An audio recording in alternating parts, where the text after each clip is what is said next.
Hey, what's up everybody? Welcome to this video. Today we're going to be doing a special project, a really fun one, and hopefully a really quick and easy one. We're going to be removing this spigot. When we bought the house, we recently moved, there was a spigot that was installed since really the beginning of when the house was made, right off the garage, and we are here in the garage.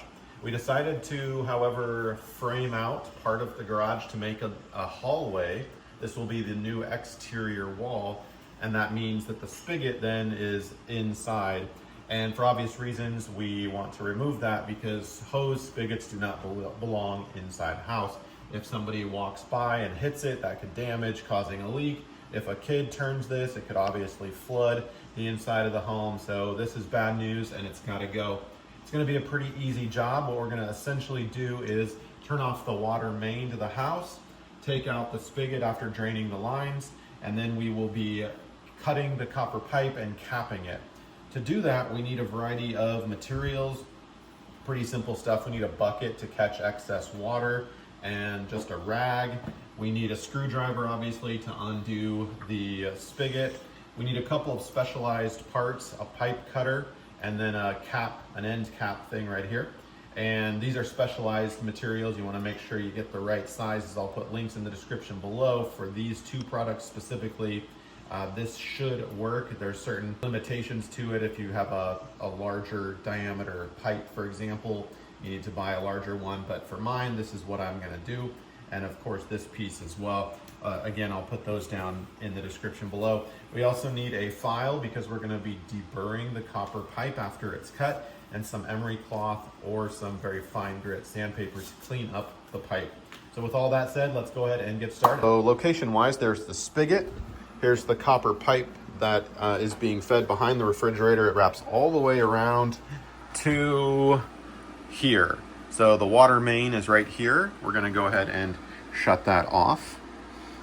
And of course, I am no plumber, so always hire a licensed plumber if you are not sure, because you don't mess around with water.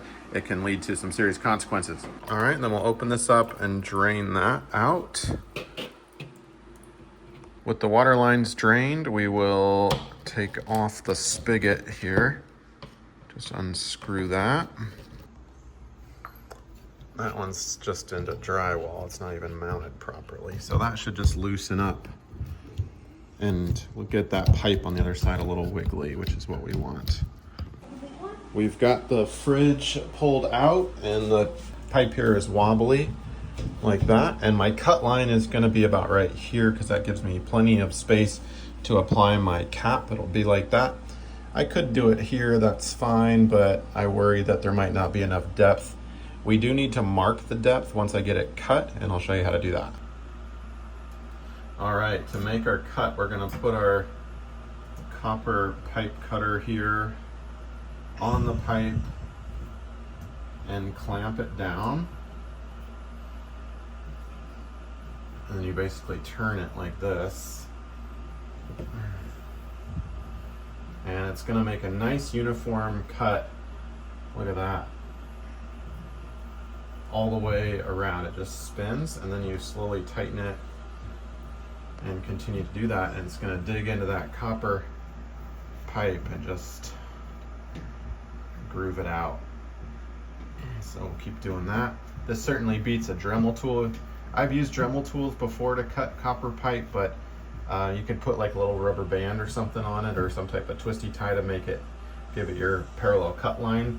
If you didn't want to get a tool like this and you had a Dremel line around with a metal cutting wheel on it, but this is better because it's just a nice clean cut.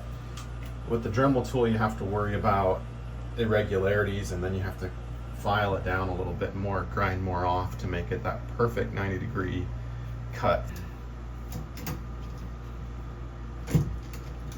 All right, and there it is. Make sure you have your drain, your rag, and your Tupperware or whatever container you have. And look at that nice clean cut. I love it. All right, next we can push that spigot through and out. I might need to obviously do another cut here if that doesn't turn. Might be able to turn, but probably do another cut there to get rid of that. And then we'll clean this up and get this cap on. All right, cut that off. Now we can pull off the other side. Go ahead, bud. You can do that for me. Nice, yeah, baby. All right, with our pipe cut, we're gonna just feel for burrs. There might be some little jagged edges, and we're just gonna take our file and gently get rid of those burrs. And if you're using a Dremel tool, you probably got plenty. Make sure there's none on the inside. Yeah, I feel a couple. We need a smaller file. Got a little round file. Just get rid of those interior burrs.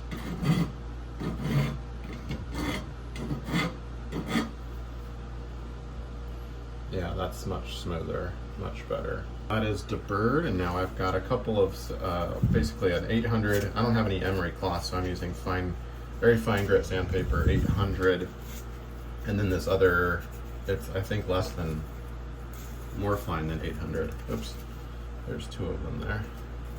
And we're just gonna clean up the edge like this, about an inch or so down. Get that nice and shiny.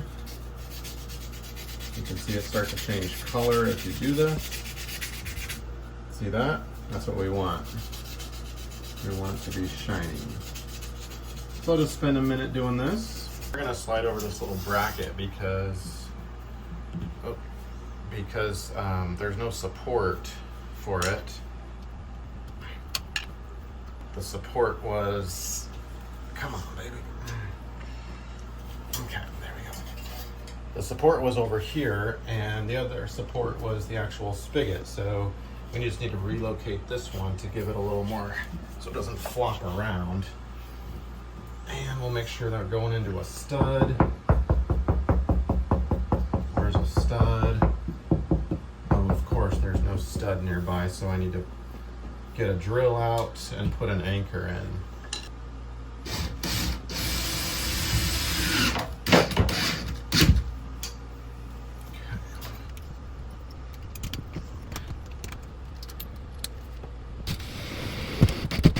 Nice, very secure. We've got everything cleaned up all the way around, and I do like to wipe that off with a little damp rag just to get things off. Any burrs, any solid particles or anything, but for the most part that's going to be pretty clean. Next, we're going to take our little cap here, and we need to sink it about an inch. It depends on the size of your cap and the size of your pipe here. There's going to be different set depths depending. In this particular case, we're going to mark it 0.95, which is just under an inch that we're going to seat this thing. So we're just going to mark. We'll just do the inch mark, and then we'll go slightly less, 0.95 and 1 inches. I think the difference is negligible. So here we have our bit, our cap, and we're going to put it on like this, and we're going to slowly twist and turn. There we go. And you can see it kind of locked, you heard that, and it pretty much went up to that black line, and that is it. There are no further tools that are needed with this particular bit.